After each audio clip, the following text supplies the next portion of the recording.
abad 20 juga bahkan gitu ya, di tahun 1918 dunia juga mengalami pandemi flu Spanyol gitu. Bahkan ada yang membanding-bandingkan kondisi flu Spanyol pada kala itu dengan apa yang kita alami sekarang gitu. Walaupun berbeda gitu konteks penyakitnya, kondisinya dan lain sebagainya. Nah, ini membunuh juga jutaan orang pada saat itu karena obat flu gitu ya. Membunuh jutaan orang. Tampaknya sejarah berulang kembali setelah 100 tahun gitu.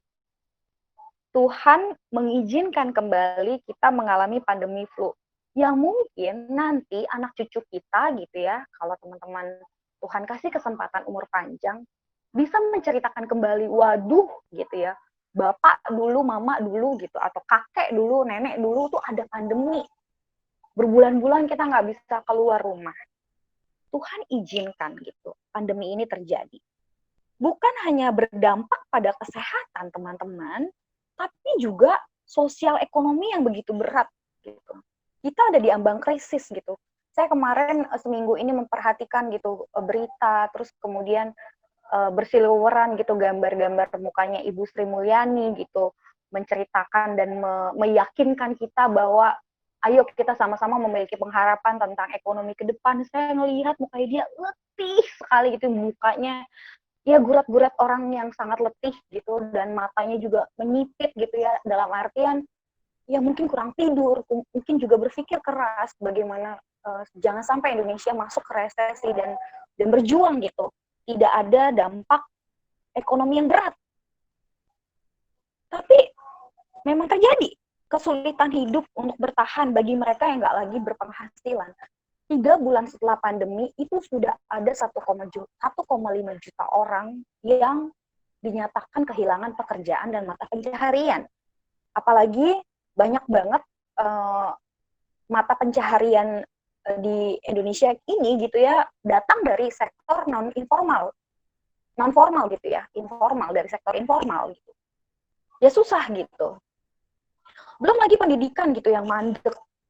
Dalam artian statistik, maksudnya data orang yang mahasiswa yang terdaftar di kampus gitu, mahasiswa baru itu menurun tajam karena orang menahan diri, udahlah lebih baik gitu yang nggak usah kuliah dulu lah setahun ini daripada kuliah online gitu.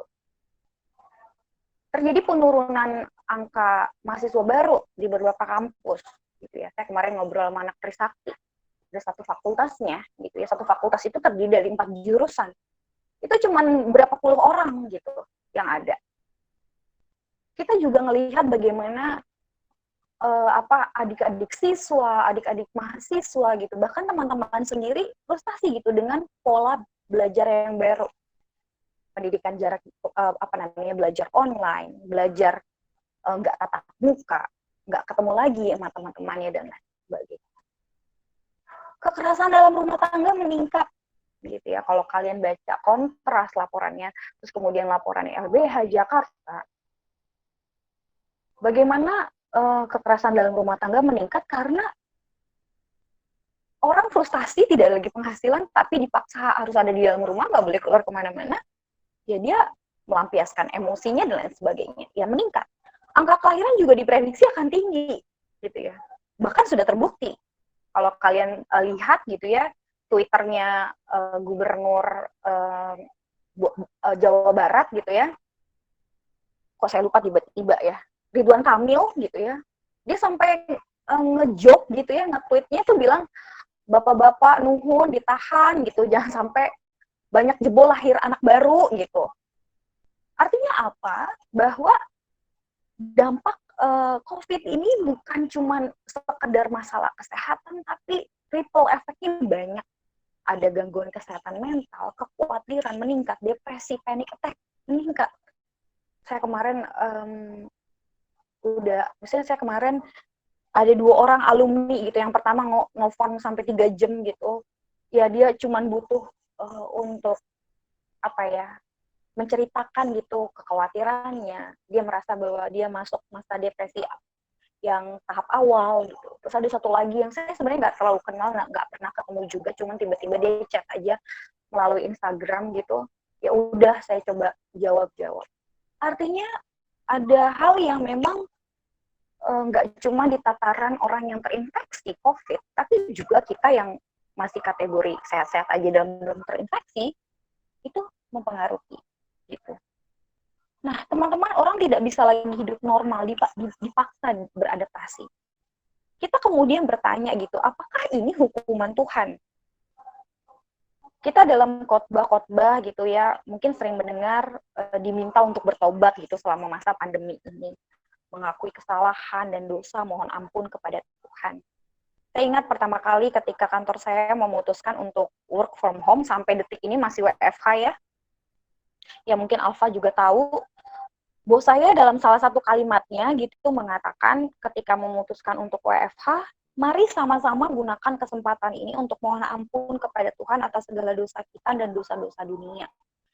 Pandemi dan situasi dikaitkan antara dosa, mohon ampun kepada Tuhan. Bahkan di agama lain pun kita pasti pernah mendengar gitu ya, pernyataan salah satu tokoh agama yang mengatakan bahwa corona adalah pasukan Tuhan yang dikirim untuk menghukum orang-orang kafir, orang-orang berdosa. Ya kemudian orang tersebut ya mencemooh orang-orang kafir untuk ya berbalik kepada agama yang beliau anut. Di sini kita melihat bahwa bukan hanya kekristenan gitu yang mengkaitkan antara bencana dengan hukuman Tuhan. Itu interpretasi teologis yang umum dilakukan oleh agama-agama. Tetapi teman-teman, apa yang membedakan iman Kristen dalam hal ini? Bagaimana seorang Kristen bisa melihat dalam kacamata imannya, apakah benar layak dihukum kita ini, dan adakah yang baik dari segala situasi yang tidak baik ini yang dapat dihasilkan? Apa yang membedakan? Apakah benar gitu ya 2020 itu benar-benar sucks so far gitu? It has to get better, right? Gitu. Ya saya nggak tahu teman-teman pecinta Wakanda Forever apa enggak gitu. Tapi saya suka sama Chadwick Boseman gitu ya. Hilang gitu. Seperti 2020 masih menyimpan banyak misteri gitu. Bahkan ada meme yang bilang bahwa what if 2020 is just a trailer of 2021. Bukan kayak kita jadi ngeri gitu. Apakah benar teman-teman hidup sebelum tahun 2020 itu baik-baik aja, dunia damai-damai aja. Sehingga kita banyak sekali menyetujui meme-meme seperti ini gitu. Ya 2020 sucks gitu ya. Apakah benar dunia baik-baik saja atau sebelum 2020 baik-baik saja, damai-damai saja?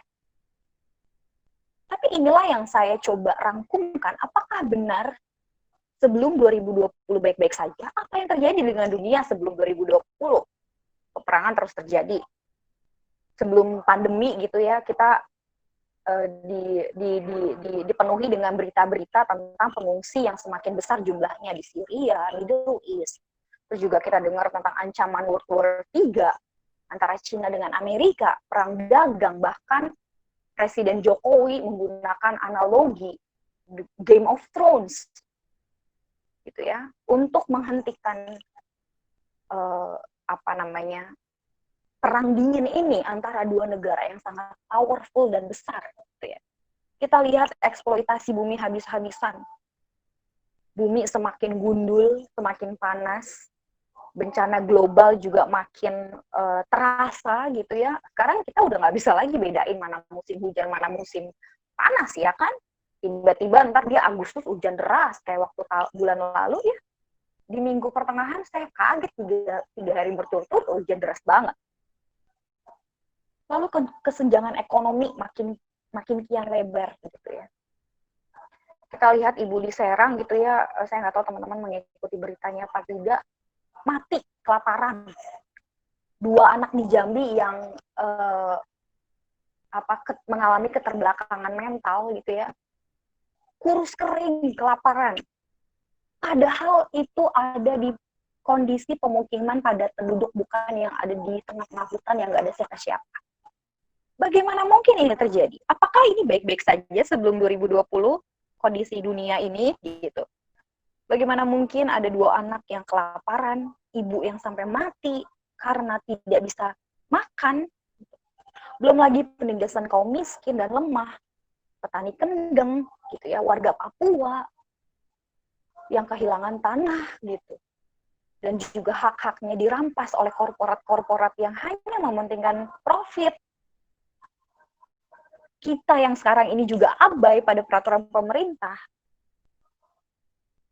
Sekarang juga menolak patuh pada physical distancing dan hidup higienis. Kalau boleh disimpulkan, teman-teman, 2020 ataupun hidup sebelum 2020 ternyata tidak baik-baik saja. Ternyata ada banyak hal manusia cenderung berpusat pada diri sendiri. Manusia mendobrak aturan-aturan yang Allah tentukan. Lantas, jika kita manusia yang hidup di bumi kepunyaan Allah ini mendobrak aturan-aturan yang Allah tentukan dan cenderung berpusat pada diri sendiri, playing God, gitu ya. Bagaimana Allah memandang dari tempatnya yang mulia? Layakkah kita manusia dihukum?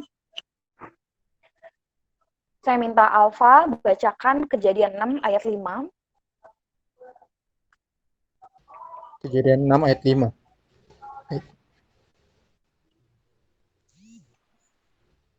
Iya, silakan, Dek. Kedengeran kah? Kedengeran. Silakan, Dek. Ketika dilihat Tuhan bahwa kejahatan manusia besar di bumi dan bahwa segala kecenderungan hatinya selalu membuahkan kejahatan semata-mata. Lanjut ayat 6. Maka menyesallah Tuhan bahwa ia telah menjadikan manusia di bumi, dan hal itu memilukan hatinya.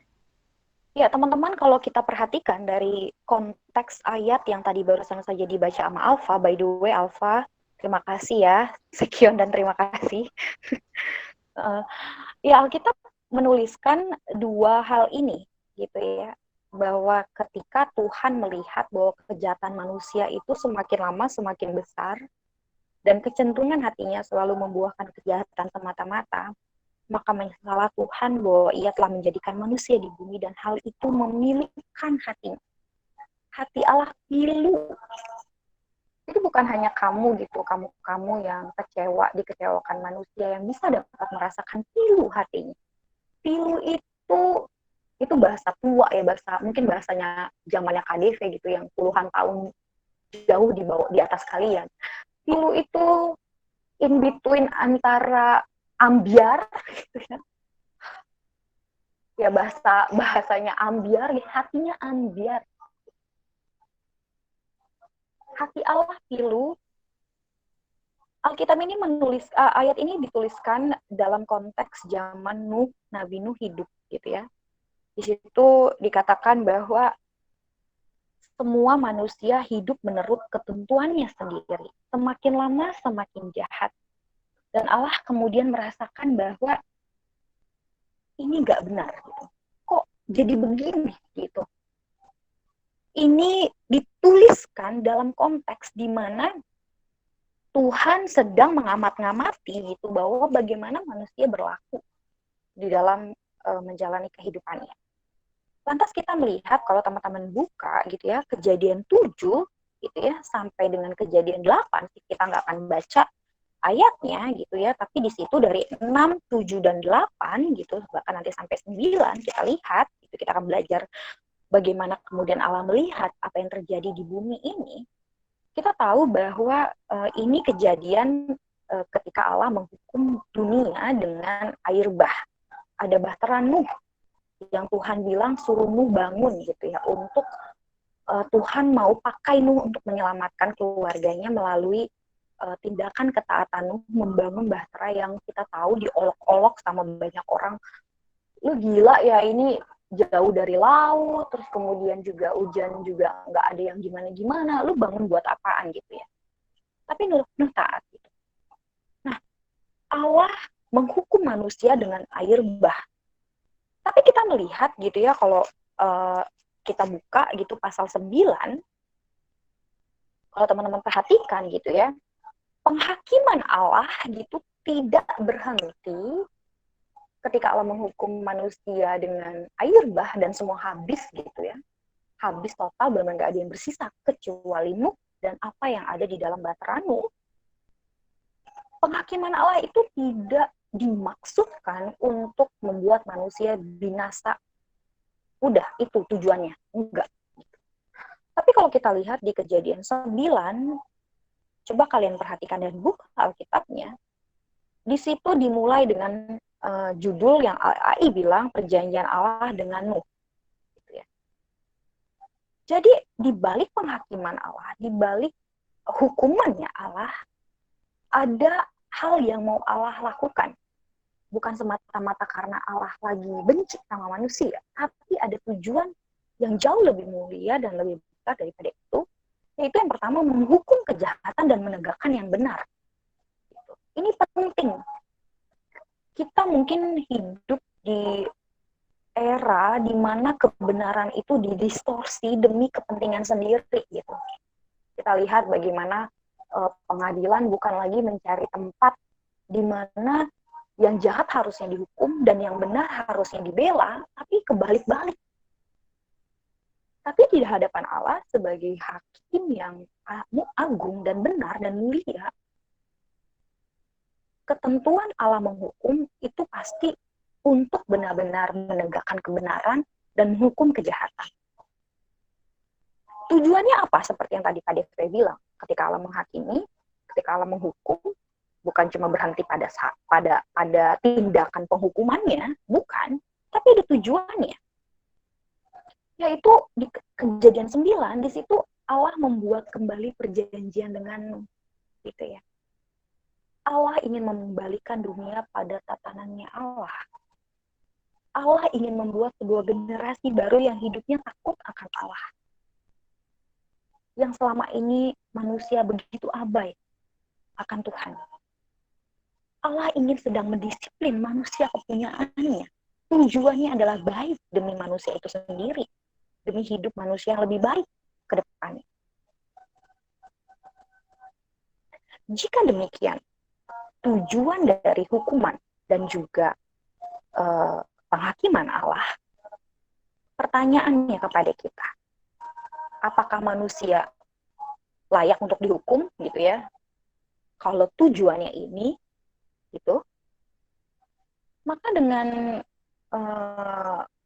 apa ya, dengan kacamata iman gitu, dengan hati yang pengen bertobat, dengan penyesalan, saya akan berkata, iya kita patut dihukum teman-teman.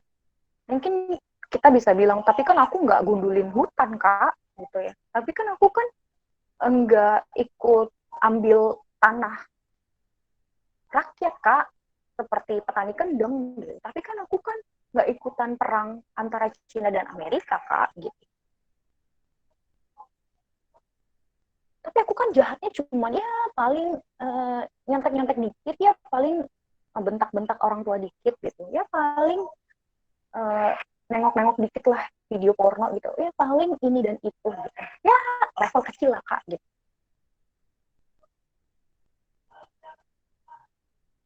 Enggak. Dengan penyesalan saya berkata kepada diri saya dan kepada teman-teman semua, kita patut dihukum. Teman-teman, saya ada dalam posisi, ini boleh setuju, boleh nggak setuju. Monggo, silakan, nggak apa-apa. Temukan sendiri apa yang kamu hayati tentang pandemi ini. Tapi buat saya ada dalam posisi, mungkin sekali memang pandemi ini hukuman Tuhan. Saya tidak nggak mungkin lah, ini mah memang kesalahan manusia aja.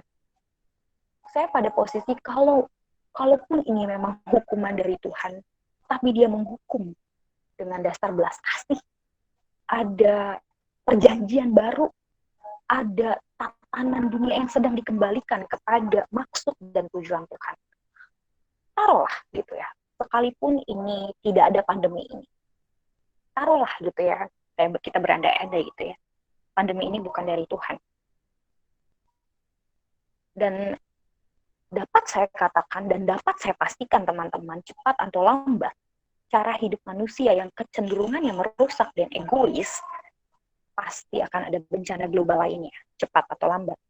Entah itu gara-gara pemanasan global, entah itu gara-gara isu perang dunia ketiga yang kita ada sering dengar gitu ya sebelum pandemi, berseliweran di berita gitu. Kita hanya belum tahu saja apa yang akan terjadi ke depan.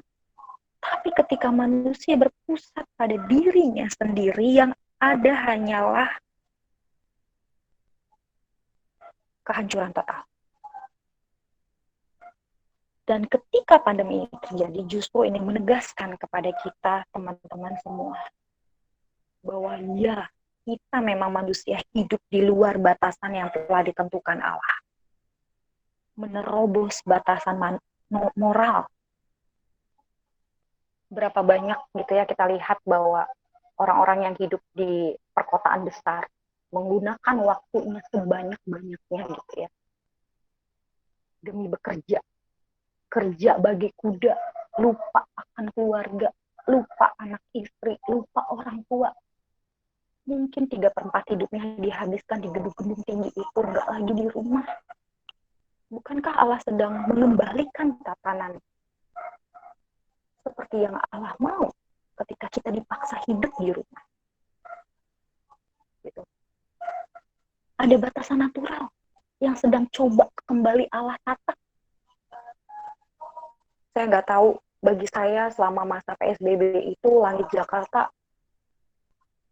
cantik gitu ya, kok beda gitu ya. Sekarang sih ya kadang-kadang bagus, kadang-kadang enggak gitu. Tapi kita lihat bagaimana ya, ada yang bilang alam sedang memulihkan dirinya gitu ya, tanpa bermaksud untuk tidak berempati kepada orang-orang yang mengalami kedukaan dan kehilangan gara-gara COVID ini. Ada hal-hal yang di masa sebelum 2020 atau sebelum pandemi, kita memperlakukan ciptaan alam dan binatang yang Tuhan ciptakan dengan semena-mena. Apakah Tuhan tidak mengasihi? Apakah Tuhan hanya mengasihi manusia, tidak mengasihi binatang, tidak mengasihi tumbuh-tumbuhan? Tidak, Allah mengasihi semuanya. Karena itu ciptaan Tuhan. Dia sedang mengembalikan dunia pada tatanannya Allah. Ini kita tahu gitu ya bagaimana asal mula COVID ini dimulai dari eksploitasi binatang-binatang liar di pasar tradisional di Wuhan. Kalaupun gitu, bukan pandemi ini yang ada,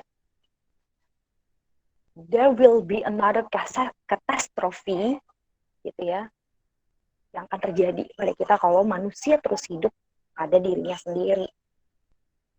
Kalau buat saya, ini posisi saya. Teman-teman bebas untuk berdiri pada posisinya teman-teman. Kalaupun ini memang hukuman dari Tuhan, dan Tuhan sedang menegakkan kebenaran dan hukum yang jahat, maka Allah sedang mengerjakan tujuannya yang mulia, yaitu mengembalikan dunia pada tatanannya Allah. This is a wake-up call, gitu ya, buat kita. Maka krisis COVID-19 ini adalah seruan untuk kembali kepada tatanannya Allah, mengakui Allah dan standar kebenarannya. Saya nggak tahu di dunia yang semakin bersikap apa ya namanya ya, meremehkan, bahkan bukan cuma meremehkan ya, tapi menghina gitu ya, kata-kata tentang Tuhan, maksudnya nama Tuhan Yesus gitu ya, kita lihat digunakan sebagai makian gitu.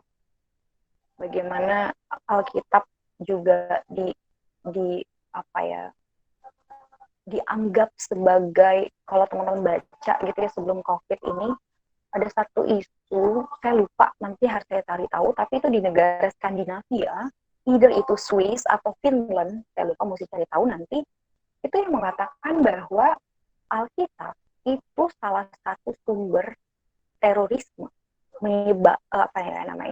menyebabkan bertumbuhnya terorisme. Jadi itu dilarang dibaca di tempat publik. Bayangkan.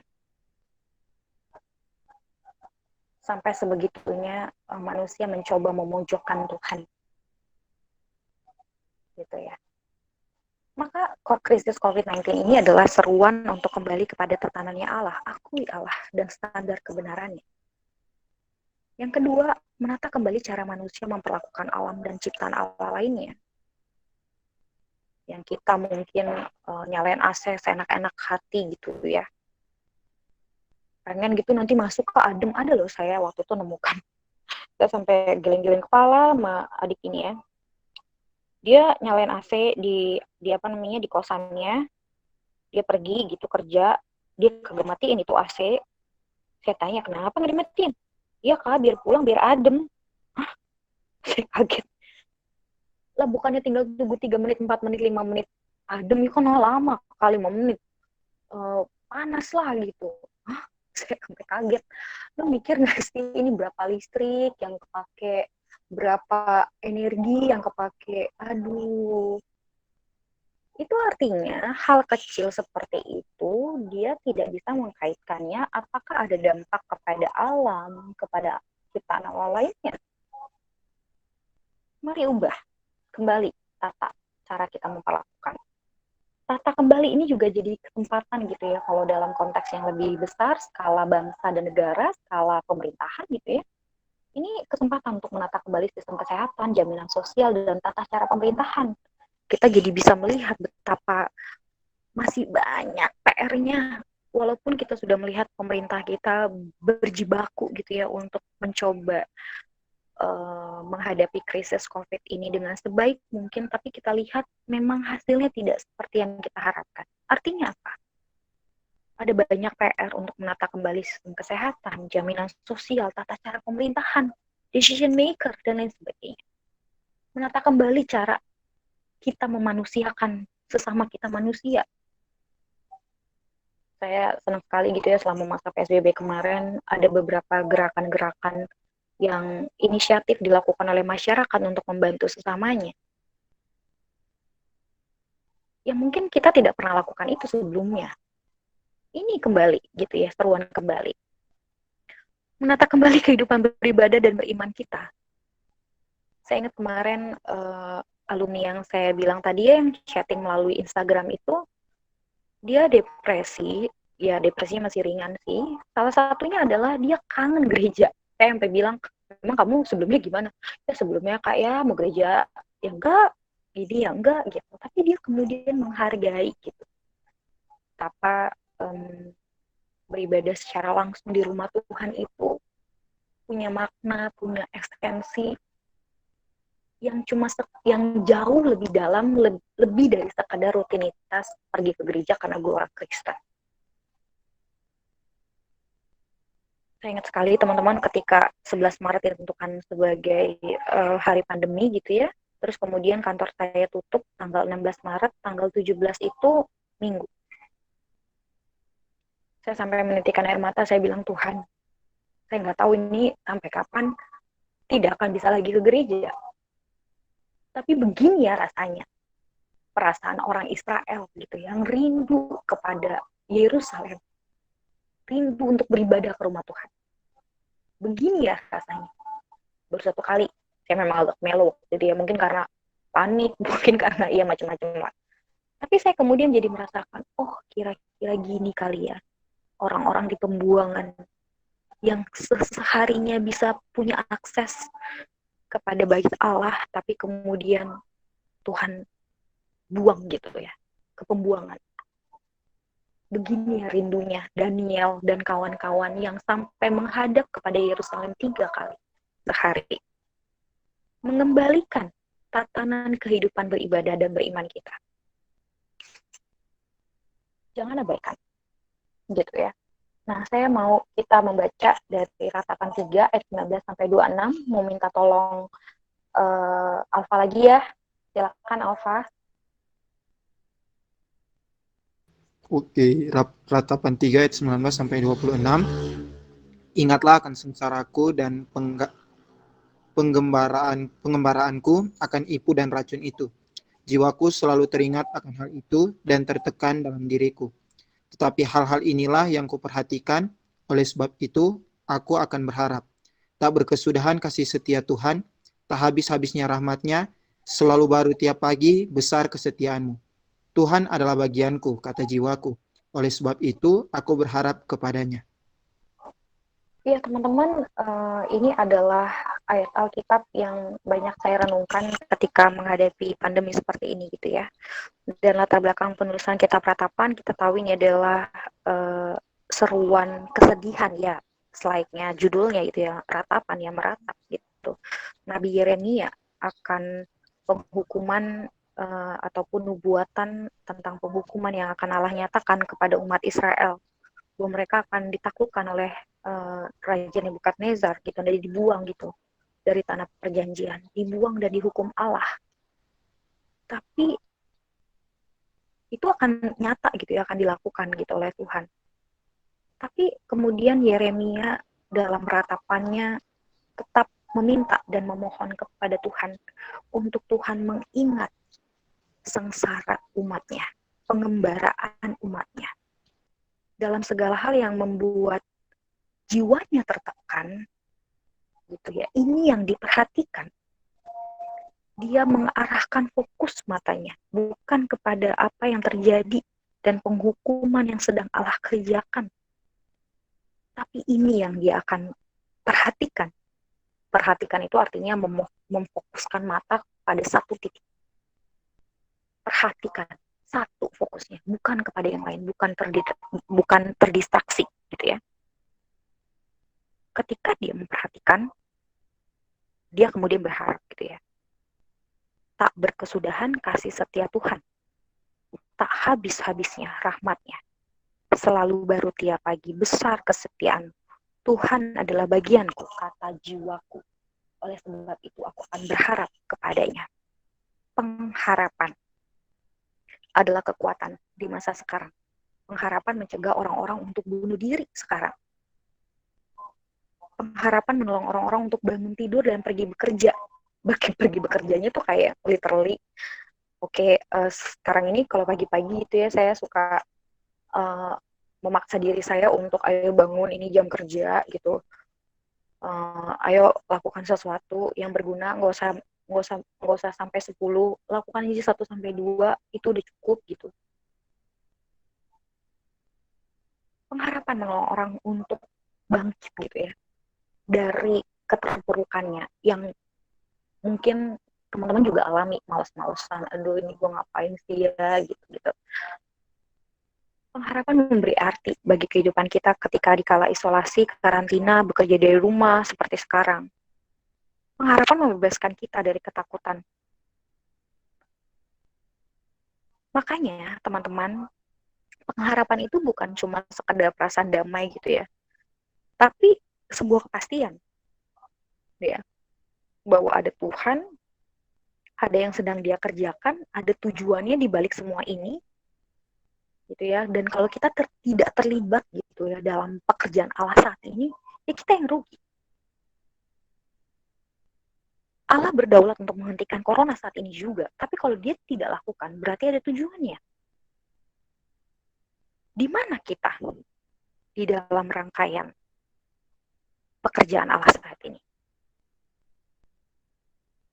Saya pikir apa yang sedang terjadi saat ini tidak menghentikan pekerjaan kemuliaan Tuhan gitu ya. Saya pernah membaca gitu ya, bahwa di tengah-tengah coronavirus gitu ya, orang-orang membutuhkan pengharapan dan datang kepada Tuhan. Di tengah-tengah ketakutan akan kematian, kehilangan pengharapan akan penghasilan hidup, ketakutan akan ekonomi, itu menuntun mereka untuk mengalami kasih karunia Tuhan. Ya, itu. Bahkan ada yang tahu ini siapa? Gitu ya. Ini dokter yang pertama kali Lin Weilan kalau nggak salah ya namanya, gitu ya. Ini adalah dokter yang pertama kali memberikan peringatan kepada pemerintah Cina tentang virus ini. Ini beliau akhirnya juga kena virus tersebut dan meninggal. Tapi kemudian ditangkap oleh polisi karena dianggap seperti menyebarkan teror, padahal terbukti, gitu ya. Dan dia orang Kristen. Dia berkata bahwa ada pengharapan. Jadi kalau di tengah-tengah segala situasi pandemi ini, sebenarnya kalau kita bertanya, adakah hal yang baik yang terjadi? Ada. Kalau kita belum bisa melihatnya, minta Tuhan lihat. Atau coba pikirkan bagaimana kita menjalani hidup seperti sekarang ini. Mungkin kita menjalaninya dengan kehilangan harapan, atau ngelihatnya situasi makin berat aja gitu ya. Bagaimana dengan masa depan saya gitu ya. Nggak ada lagi gitu ya semangat untuk bisa kuliah karena kuliahnya online gitu. Aduh, internet juga putus-putus di desa saya ini gitu. Saya nggak tahu teman-teman ada di mana. Bahkan di tempat saya aja tuh internetnya butuh mengelus dada dengan sering-sering dan telepon sering-sering gitu ya. Apakah orang tua akan terus memiliki penghasilan? Mungkin teman-teman juga ada yang bertanya kayak begitu. Ingat ratapan 3 tadi. Ya, kasih setia Tuhan tidak pernah berkesudahan, selalu baru tiap pagi. Kita memang tidak tahu segalanya, tapi Allah Maha tahu. Kita tidak bisa melihat apa yang terjadi di depan, tapi Allah Maha melihat. Dalam kasih karunia-Nya, kita akan aman. Nah, saya lagi-lagi meminta, mari kita terus bacakan ini kepada diri kita sendiri. Ulangi terus-menerus. Dan kita akan menemukan bahwa pengharapan itu sungguh ada. Bahwa ada yang baik, yang senang Tuhan kerjakan di tengah situasi pandemi seperti ini. Ya ini beberapa tips ya gitu ya, ada yang praktis dan juga yang kembali sifatnya mengingatkan. Yang ini tadi, ratapan 3, 19 sampai 24, itu kan pengharapan. Itu harus dijaga teman-teman, guard your hope. We have this hope as an anchor for the soul, firm and secure. Gitu ya. Pelihara iman, pelihara pengharapan itu. Gitu ya. Ini salah satu juga yang saya pikir sangat efektif buat saya akhir-akhir ini, bahkan ketika awal-awal pandemi gitu ya. Limit myself from screen time. Saya benar-benar uninstall IG dan Twitter gitu ya. Awalnya pertama-tama panik gitu ya. Aduh, apa ya, kayak gelisah gitu loh. Kayak, aduh ada nggak ya yang mention gue gitu. Ada nggak ya yang tiba-tiba message gitu dan lain sebagainya. Tapi lama-lama enjoy. Limit myself from screen time. Itu benar-benar berguna. Bahkan kemarin alumni yang saya ceritakan tadi yang sharing melalui IG itu, awalnya dia cerita kayak gini. Dia nanya kayak gini sama saya, Kak, lagi puasa medsos juga ya, kok nggak kelihatan sih di IG gitu. Saya ketawa. Saya memang pernah cerita ke dia, saya pengen puasa IG selama 2 bulan, dan kemudian ketika 2 bulan selesai gitu ya, ternyata saya benar-benar nggak buka IG sama sekali. Terus kemudian, wah kakak bisa ya bla bla bla bla gitu. Terus kemudian kemarin dia bilang, kok kakak lagi puasa IG lagi ya gitu. Enggak sih, cuman memang nggak sengaja, memang nggak mau yang hiruk pikuknya banyak gitu.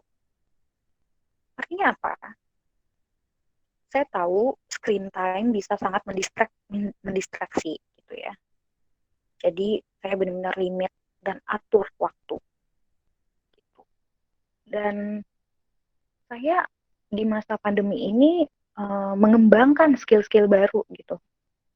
Saya belajar main gitar gitu ya, walaupun masih patah-patah gitu ya. Ya nggak tahu ya. Yang mungkin temenan sama saya di IG ataupun uh, di WhatsApp story gitu ya, suka denger saya ya dengan PD-nya nyanyi walaupun patah-patah. Ya tapi saya pikir saya mau apresiasi diri saya. Gitu. Saya mengembangkan skill-skill baru. Itu belajar masak. Ya saya paling, ya orang bisa keracunan, kali saya aja pernah keracunan sama masakan saya sendiri sampai sakit perut gitu ya, gara-gara masak bayam pakai cuka. Bayangin siapa coba cewek di sini yang masak bayam, sayur bayam pakai cuka, vinegar atau enggak, rice vinegar. Ya itu saya segitunya. Parah nggak sih? Tapi di masa pandemi ini karena nggak bisa jajan, nggak bisa ke mall, ya GrabFood. Kalau GrabFood mulu ya bangkrut gitu. Saya akhirnya belajar gitu, liatin gitu Arnold gitu, Chef Arnold gitu ya, yang uh, omongannya tajam-tajam lucu gitu, tapi encouraging untuk masak. Will Goes gitu-gitu ya, beberapa yang gampang-gampang dan simpel-simpel gitu. Saya develop new skills. Saya belajar edit video online gitu. Ada hal-hal yang yang ya ini nggak apa namanya, ya pokoknya saya tahu saya gampang bosan, jadi ya berganti-gantian aja. Oh, gue mau belajar main gitar, gue mau belajar ini hari ini. Jadi nggak yang dipaksa. Maksudnya akhirnya jadi berat banget gitu loh. Jadi nggak enjoy. Jadi aku membiarkan diriku untuk ya dipimpin atau berdansa dalam pimpinan Roh Kudus. Oh, kayaknya gue mau ngerjain ini, dan jadi aku melakukannya dengan sukacita. Gitu. Terus dengerin berbagai podcast gitu ya, rohani dan umum.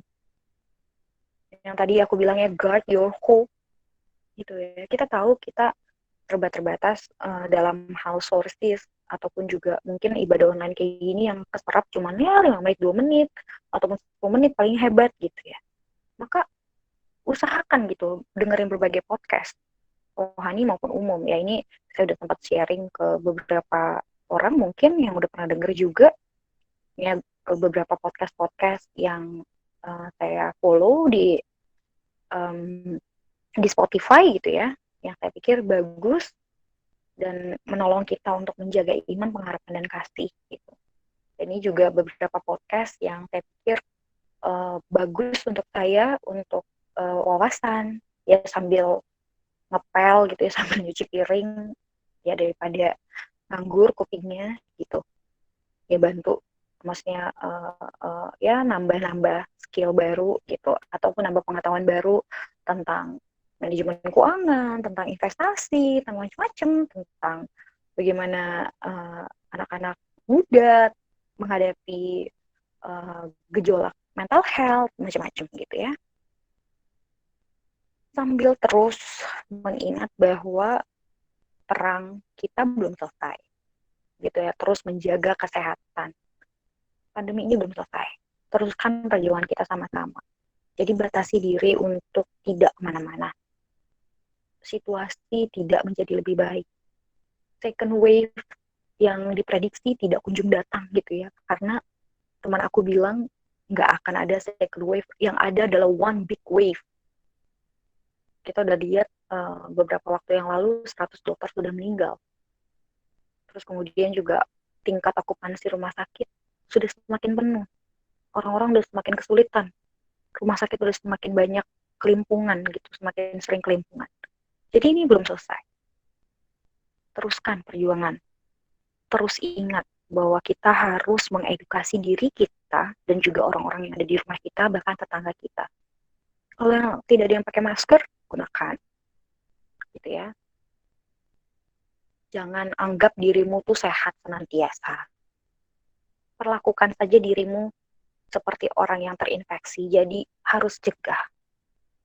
Kamu tidak hanya menyayangi dirimu sendiri, tapi juga menyayangi orang lain ketika kita pakai masker, ketika kita cuci tangan, ketika kita tidak tergoda untuk hangout dan kumpul-kumpul di luar, membatasi diri untuk tidak keluar. Ini tidak untuk selamanya. Akan ada masanya, tapi belum saat ini. Bersabar. Gitu. Nah, saya mau menutupnya dengan satu kebenaran. Ya saya bersyukur gitu ya, lagu ini menjadi lagu yang salah satu menghibur gitu ya di tengah-tengah pandemi seperti ini. Apakah Tuhan melupakan ciptaannya? Enggak. This is my father's world.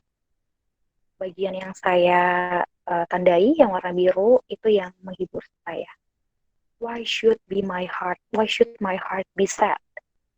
The Lord is king. Let the heavens ring. God reigns. Let earth be glad. Kenapa? Ketika hati saya sedih, saya tahu benar itu membuat saya tidak mampu atau tidak ingin, enggan untuk melakukan apapun. Pengennya sedih-sedihan terus di kasur, di bantal, malas-malasan jadinya. Talk to your heart. Why should your heart be sad? The Lord is king. Let the heavens ring. God reigns. Let earth be glad. This is my father's world. COVID-19 gitu ya. COVID, come to the sovereign God because our Lord is king. Amin. Mari kita berdoa. Tuhan, kami datang kepada Tuhan, Tuhan yang adalah penguasa atas langit dan bumi. Terima kasih untuk terus mengingatkan kami bahwa tidak ada yang di luar kendali, semua ada dalam kendali tangan Tuhan yang penuh kuasa dan penuh kasih. Buat setiap kami yang sedang merasa bahwa pandemi ini sungguh menyiksa, Tuhan berikanlah damai sejahtera-Mu. Buat di antara kami yang sedang merasa bahwa kekhawatiran karena pandemi ini, ya Tuhan, curahkanlah damai sejahtera-Mu. Buat setiap kami yang sedang bermalas-malasan dan enggan datang kepada Allah, ya Tuhan, curahkanlah kebangunan rohani ke atas tiap-tiap kami. Buat setiap kami yang sedang bingung akan apa yang akan terjadi dengan hidup dan masa depan kami, ya Tuhan, curahkanlah hikmat dan kebijaksanaan, dan curahkanlah di dalam hati kami akan pengharapan itu, bahwa Tuhan tidak melupakan kami dan mengingat kami. Tuhan, kami mohon, biarlah dalam masa-masa pandemi ini, hidup kami boleh menjadi hidup yang makin mengakar kuat di dalam Tuhan, dan itu pun boleh tercermin di dalam setiap karya dan juga kegiatan kami, baik kami yang melayani Tuhan, maupun kami hidup yang sebagai mahasiswa-mahasiswa dalam kondisi seperti ini. Kami bersyukur Tuhan untuk kebenaran firman Tuhan. Terima kasih untuk para pengurus yang terus berjerih lelah Tuhan, menghadirkan persekutuan ini bagi kami. Tuhanlah yang kiranya boleh menjaga, boleh memelihara kesatuan hati para pengurus, visi yang terus semakin jelas untuk mereka tangkap, supaya mereka kemudian terus melayani Tuhan dalam kesetiaan dan kesungguhan hati. Terima kasih Tuhan, dalam nama Tuhan Yesus kami berdoa dan bersyukur. Amin. Ya, aku balikin ya ke Pidi ya. Oke, terima kasih Kak Deve. Aku benar-benar menikmati firman hari ini. Kalau aku boleh sharing, aku menikmati bahwa sesungguhnya Allah berdaulat menghentikan COVID-19, tapi kalaupun dia nggak melakukannya, itu berarti ada tujuan yang baik yang sedang dikerjakannya. Mengikuti teladan Nabi Yeremia di ratapan, ya kita semua perlu mengarahkan fokus kita pada satu hal, yaitu pengharapan di dalam Tuhan. Gitu teman-teman yang aku bisa nikmati, yang aku nikmati di hari ini. Semoga memberkati kita semua. Sekarang kita akan berdoa syafaat. Aku mau mempersilakan kepada Bilvan sebagai pendoa syafaat hari ini untuk memimpin kita dalam doa syafaat. Oke, suaraku kedengaran nggak, Kak? Kedengaran, Dek, kedengaran. Kedengaran ya? Oke. Nanti aku minta maaf ya kalau misalnya tiba-tiba di tengah doa ada ribut-ribut, soalnya di sekitar kosanku ini banyak anak kecil soalnya. Oke. Untuk sebelum kita mengakhiri ibadah PJ kita pada pagi menjelang siang ini, marilah kita satukan hati kita dalam doa syafaat ini. Kita tundukkan kepala kita, mari kita berdoa. Ya Tuhan, Allah Bapa kami yang bertata dalam kerajaan sorga, sungguh besar kasih karunia-Mu di dalam setiap kehidupan kami ya Bapa. Pribadi lepas pribadi, Engkau masih menyertai kami, Engkau masih memberikan kepada kami pengharapan di hari yang baru ini ya Bapa. Masih memberikan kepada kami berkat, sehingga kami masih bisa menjalani aktivitas kami. Bapak, kami tahu itu semua bukan karena kuatnya kami ya Bapa, melainkan semata-mata hanya karena anugerah-Mu dalam kehidupan kami.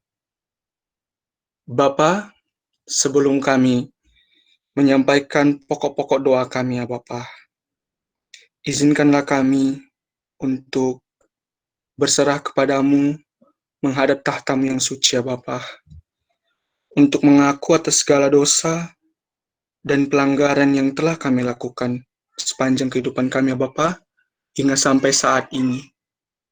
Kami sadar ya Bapa, bahwa telah banyak pelanggaran-pelanggaran dan dosa-dosa yang setiap hari, setiap saat, tanpa kami sadari, kami telah melakukannya Bapa.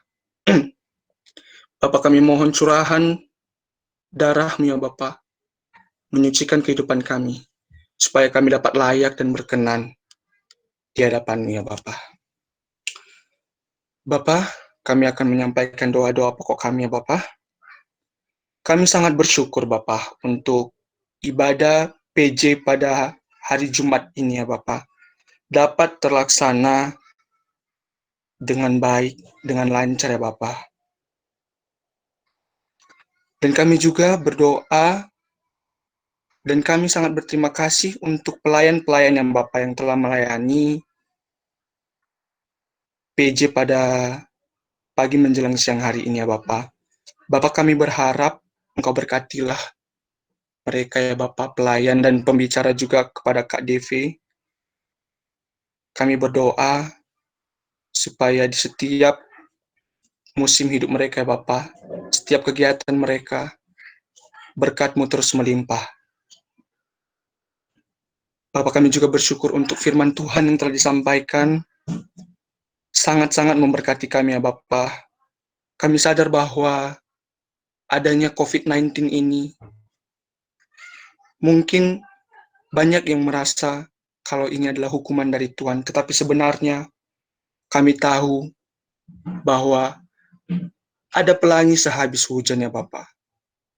Kami tahu bahwa di balik kesengsaraan kami selama COVID-19 ini, kami tahu ada yang telah Engkau persiapkan yang indah bagi kami ya Bapak.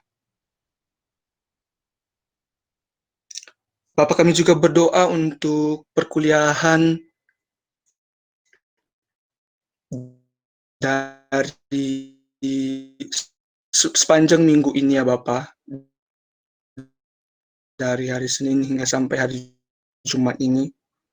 Bapak, kami berharap untuk kedepannya Bapak, semoga Engkau berikan pencerahan kepada kampus kami ya Bapak, agar bisa mencarikan solusi untuk setiap kekurangan yang masih saja ada dalam proses pembelajaran online ini ya Bapak.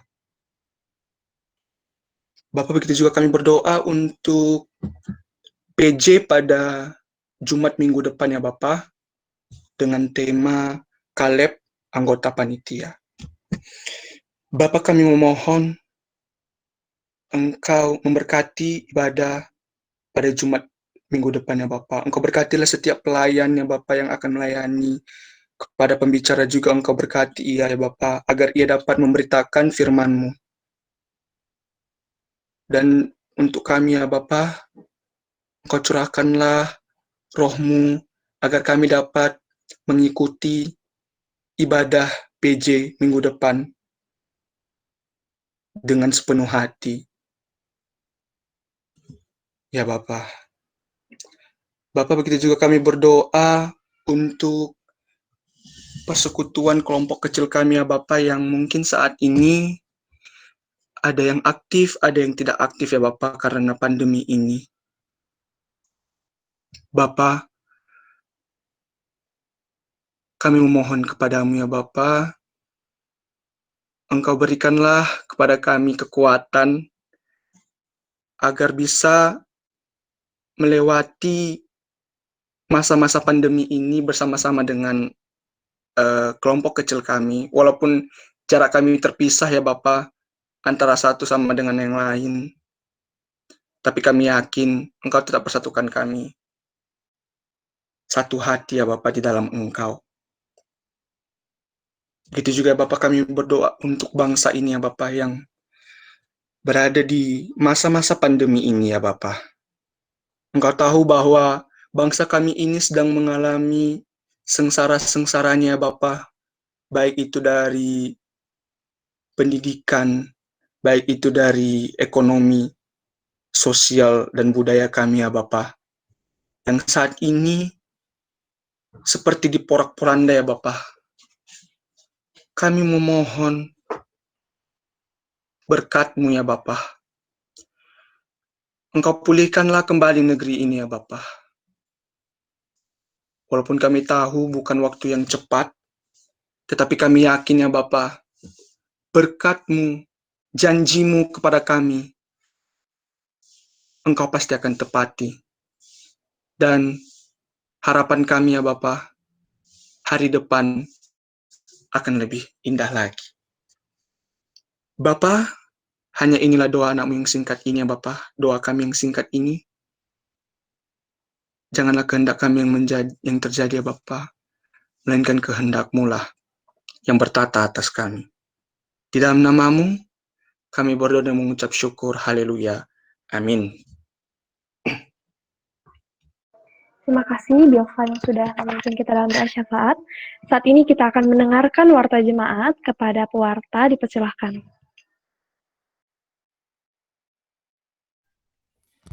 Teman-teman, saat ini aku akan menyampaikan warta ibadah hari ini.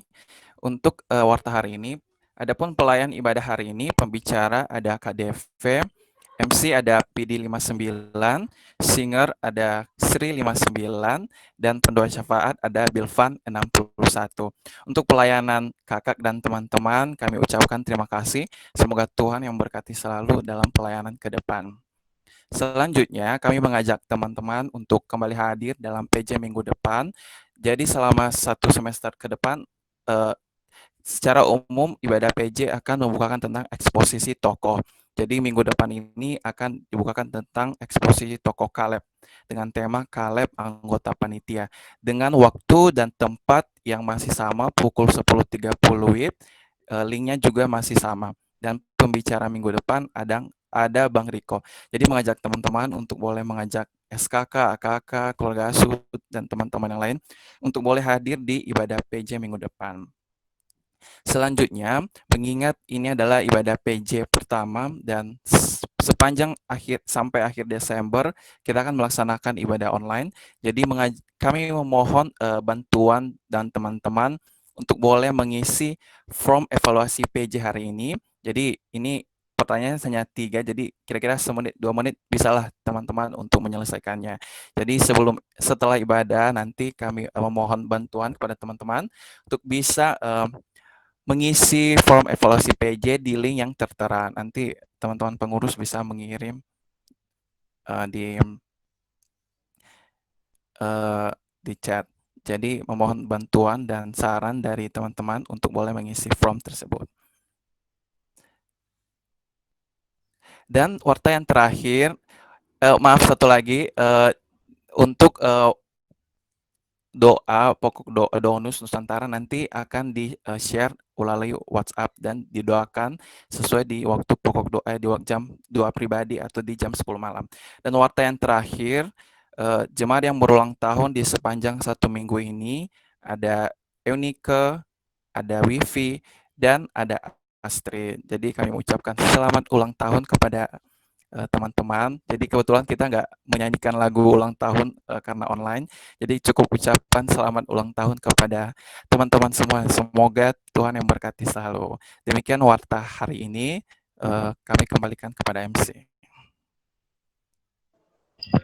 Ya, terima kasih untuk warta hari ini. Oke, apapun yang terjadi, semuanya Tuhan yang pegang kendali. Kita sebagai anak-anaknya, semoga setelah ibadah ini kita menjadi lebih teguh untuk menghadapi apapun badai kehidupan yang menimpa kita. Sebab di dalam Dia saja kita akan diam tenang.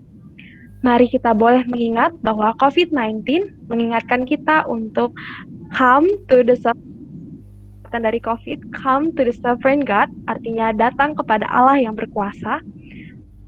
Maka kita semakin mengingat untuk semakin dekat lagi kepada Allah. Mari nyatakan ungkapan kerinduan kita melalui nyanyian Still.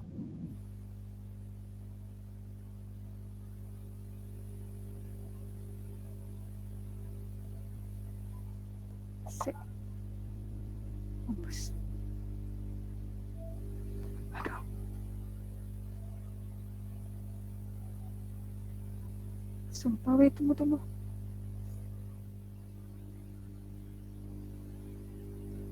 ini kenapa nggak bisa?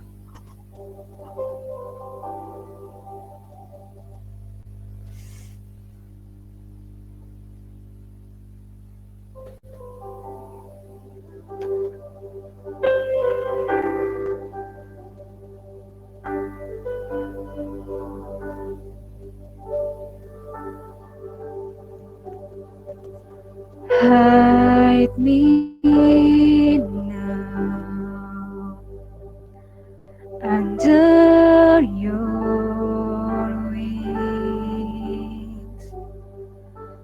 Cover me within your mighty hand.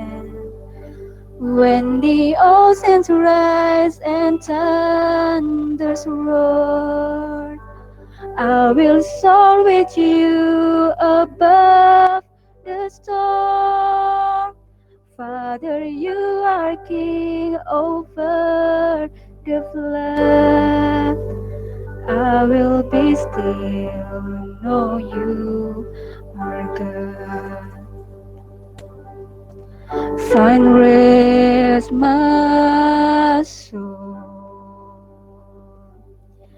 in Christ alone. Know His power in quietness and trust. When the oceans rise and thunders roar, I will soar with you above the storm. Father, you are king over the throne, and I will be still, know you are God. When the oceans rise and thunders roar, I will soar with you above the storm. Father, you are king over the flood, and I will be still, know you are God. When the oceans rise and thunders roar, I will soar with you above the storm.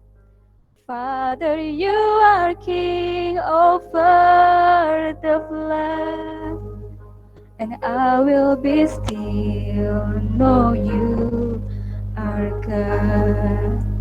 And I will be still, know you are God. I will be still, know you are God. Meminta dengan kasih kepada Kak Deve untuk menutup ibadah ini dalam doa. Mari teman-teman, kita sekali lagi menghadap kepada Tuhan untuk berdoa. Mohon maaf kalau suara di belakang aku agak sedikit berisik karena rumahku dekat dengan masjid, jadi lagi azan ya. Mari kita berdoa. Tuhan, terima kasih kalau Tuhan terus menyatakan kebenaran firman Tuhan di tengah-tengah umat-Mu. Kebenaran firman Tuhan dan firman Tuhanlah yang kiranya mendamaikan kami, memberi kami damai sejahtera dan juga menguatkan iman kami. Kami bersyukur untuk setiap persekutuan kami pada siang hari ini. Biarlah Tuhan berkenan atas setiap pujian dan penyembahannya. Dan juga kiranya Tuhan memberkati setiap apa yang akan kami lakukan dalam sepanjang hari ini. Setiap karya dan juga karsa kami, biarlah itu ditujukan untuk hormat dan kemuliaan nama Tuhan. Terima kasih Tuhan, kami mau bersyukur kepadamu dalam nama Tuhan Yesus. Kami berdoa, amin. Nih, teman-teman boleh mengambil waktu saat teduh sejenak.